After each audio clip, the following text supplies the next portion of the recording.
Hi hello అండి.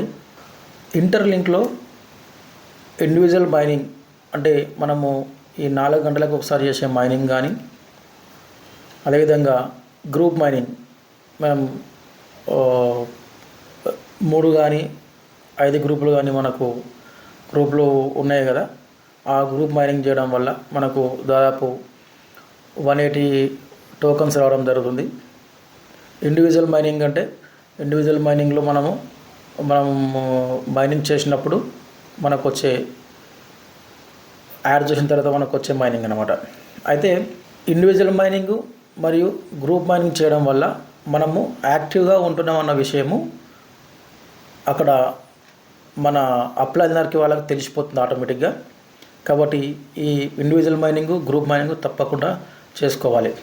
ఇదే మనము కరెక్ట్గా పార్టిసిపేట్ చేస్తున్నటువంటిది మనకు నిర్ధారించేది ఇదొకటే.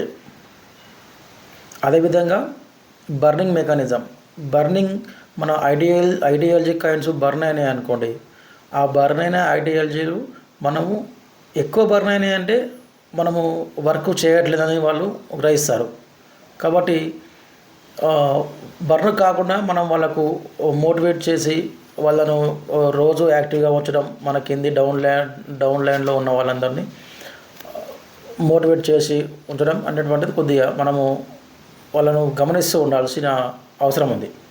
HCS అంటే హ్యూమన్ క్రెడిట్ స్కోర్ కూడా మనకు ఇంపార్టెంట్ అయినప్పటికీ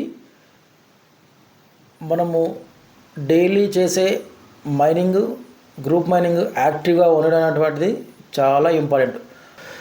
HCS అంటే హ్యూమన్ క్రెడిట్ స్కోర్ ఇంపార్టెంట్ అయినప్పటికీ కూడా మనము ఈ ఐడియాలజీ కాయిన్స్ మైనింగ్ చేయడము మరియు గ్రూప్ మైనింగ్ చేయడం అనేటువంటిది ఖచ్చితంగా చేయాలి. ఇవి చేయడం వల్లనే మనకు HCS అనేది పెరుగుతుంది. కాబట్టి ప్రతిరోజు 6 సార్లు మైనింగ్ తప్పకుండా చేయడము, రోజుకొకసారి గ్రూప్ మైనింగ్ చేయడం అనేటువంటిది మర్చిపోవద్దు. ఈరోజు మనం చేసే యాక్టివిటీ అనేటువంటిది రేపు మన భవిష్యత్తుని నిర్ధారిస్తుంది.